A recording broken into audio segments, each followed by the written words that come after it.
Venerable Ajahn Pannavadho was for 41 years the senior-most Western bhikkhu, following Ajahn Mun's path of practice. Ajahn Panya, as he was called, was a man of intellectual brilliance who, through his own efforts in meditation, was able to establish a strong spiritual foundation in his heart. While showing a selfless devotion to the task of presenting Ajahn Mun's Dhamma to his many disciples, his calm and purposeful presence touched the lives of so many people. He became a pioneer of the Western Sangha whose leadership influenced countless monks and lay people to practice Ajahn Mun's teachings, and whose translations and interpretations of Ajahn Mahabuddha's teachings introduced generations of Buddhists to the Thai forest tradition.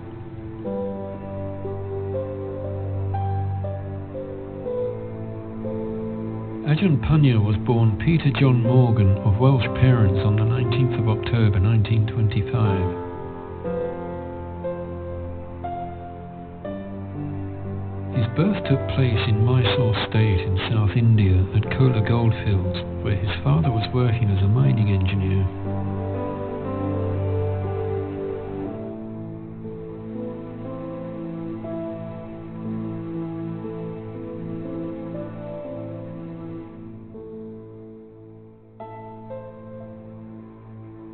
At the age of 7, he was sent to the United Kingdom by his parents to begin his formal education. He lived with his grandparents in Wales until the rest of his family returned from India several years later.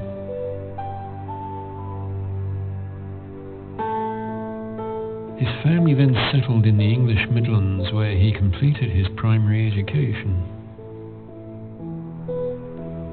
Because of the Second World War, his family was forced to move several times before he finally completed his secondary education.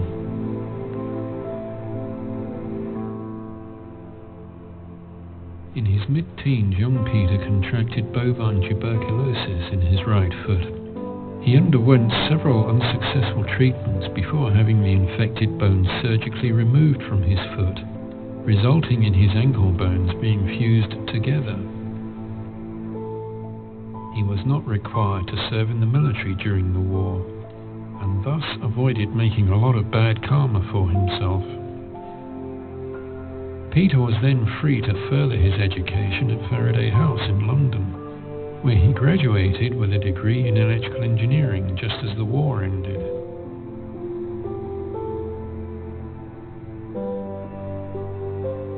Following graduation, he spent 2 years in India working as an electrical engineer in the Kola gold mines.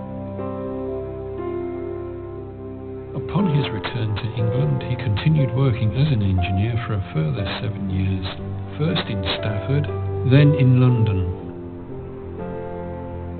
It was during this period of his life that Peter became deeply interested in Buddhism. He began to contemplate the value and purpose of birth and life in this world in light of its inevitable march towards sickness, old age, and death. He began to question the very nature of existence and concluded that popular religious and scientific explanations were seriously flawed. In his quest for the truth, he discovered that the Buddha's teaching provided a firm basis in theory and practice, which could serve as a platform for thoroughly investigating these issues.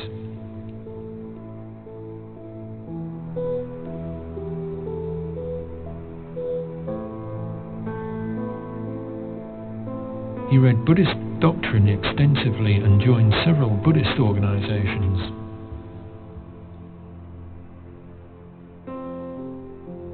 Finally, inspired by the example of Bhikkhu Kapilavattho, who had ordained in Thailand, Peter decided to denounce the worldly life in order to fully pursue his search for the truth, unhindered by the burden of worldly concerns.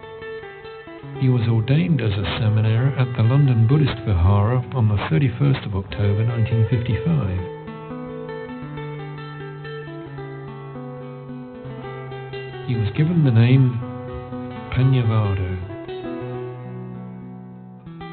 In December of that year, Pannavadho and 2 other seminaries flew to Bangkok, Thailand, together with Bhikkhu Kapilavattho, with the intention of ordaining as bhikkhus. After staying at Wat Pak Nung with Longpo Sot for a month, on the 27th of January 1956, the 3 seminaries were duly ordained as bhikkhus.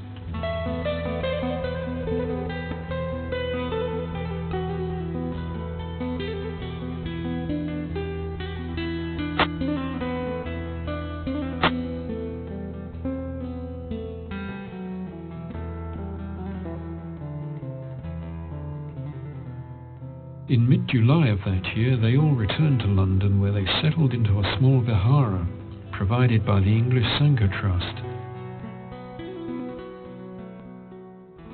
Gradually, the others all returned to lay life, leaving Bhikkhu Pannavadho to look after the vihara alone.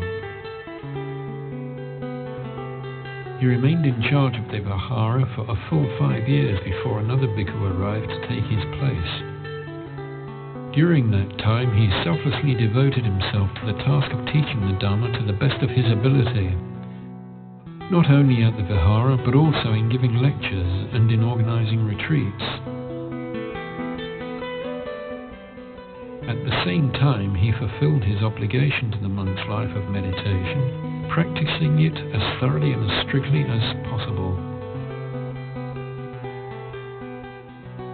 He deeply felt the lack of a reliable mentor, a good teacher who could assure him that the noble goals of the Buddha's teaching were still attainable in the modern era. Were there any living arahants who could guide him along the path to Nibbana?